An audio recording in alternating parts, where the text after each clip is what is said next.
네, 계속해서 국회로 가보겠습니다. 여야 모두 지방선거 후 내홍에 휩싸인 모습입니다. 국민의힘에선 이준석 대표와 정진석 의원 간의 날선 공방이 이어지자 지도부 안에서도 자제를 요구하는 목소리가 나왔고 민주당에서는 지도부 체제와 선출 방식을 두고 의견이 엇갈리고 있습니다. 국회 연결합니다. 김승환 기자. 네, 국회입니다. 네, 어제 폴란드 바르샤바에서 있었던 이준석 대표, 잠시 뒤에 우크라이나에서 귀국할 예정인데 어떤 입장을 밝힐 것으로 예상되고 있습니까? 네, 이준석 대표는 우크라이나에서 귀국 직전에 SNS를 통해서 1년 내내 흔들어 놓고는 무슨 싸가지를 논하느냐면서 다시 한번 정진석 의원을 겨냥했습니다. 이 대표는 잠시 뒤인 오후 4시 반쯤 인천공항을 통해서 귀국할 예정인데 기존과 크게 다르지 않은 입장을 내놓을 것으로 보입니다. 정진석 의원은 이 대표가 SNS에 글을 올린 뒤 민생이 최우선이라고만 언급하며 추가 대응을 하지 않았습니다. 양측의 감정 싸움이 격해지자 당 지도부에서는 자제해 줄 것을 요청했습니다. 논의 자체가 양측의 감정 싸움으로 비화하는 것은 적절치가 못하다. 당을 위해서 또 당원들의 그런 의견을 받들어서 이제는 더 이상의 그런 소모적인 논쟁을 하지 않는 것이 좋겠다는 것.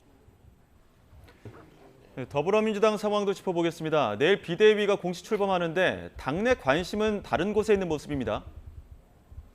네, 내일 중앙위원회에서 안건이 최종 처리되면 우상호 비대위 체제가 공식 출범하게 됩니다. 다만 이와 별개로 당내 관심은 차기 당대표를 뽑을 8월 전당대회에 쏠려 있습니다. 이번 전당대회는 사실상 친명계와 친문계의 대결이 될 것이라는 해석이 나오는 가운데 친명계를 중심으로 권리당원 투표 비중을 늘려야 한다는 목소리가 나오고 있습니다. 비대위원장에 내정된 우상호 의원은 일단 이에 대해서 선을 그었습니다. 선수가 없을 때는 어떡합니까? 국회의원들의 다수가 동의하는 내용은 바꿀 수 있죠. 근데 그게 어떤 게 그런 거에 해당하느냐가 확인이 안 됐잖아요. 그러니까 지금 뭘 한다 안 한다 말하는 건 바보 같은 소리죠. 민주당 재선 모임은 오늘 오전 논의를 통해 비대위의 향후 통합형 집단지도 체제로 가면 좋겠다는 의사를 전달하기로 했다고 밝혔지만 김용민 의원은 SNS에 전형적인 계파 정치로 흘러갈 가능성이 높다면서 집단지도 체제로 가선 안 된다고 주장했습니다. 네, 끝으로 원 구성 관련 얘기도 짚어보겠습니다. 지난달 전반기 국회 임기가 끝났는데 각자 좀 당 내부가 시끄러워서일까요? 아직도 진전이 없어 보여요? 네, 여야 모두 기존 방침에서 물러나지 않으면서 원구성 협상은 앞으로 나가지 못하고 있습니다.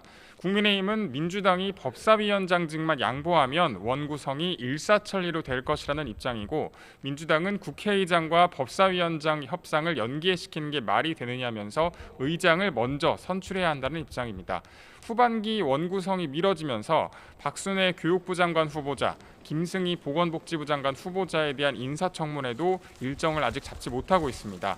여기에 윤 대통령이 김창기 국세청장 후보자에 대한 청문보고서 재송부를 국회에 요청하면서 인사청문회 없이 임명할 수도 있는데 이렇게 되면 정국은 더욱 얼어붙을 가능성도 있습니다. 지금까지 국회에서 YTN 김승환입니다.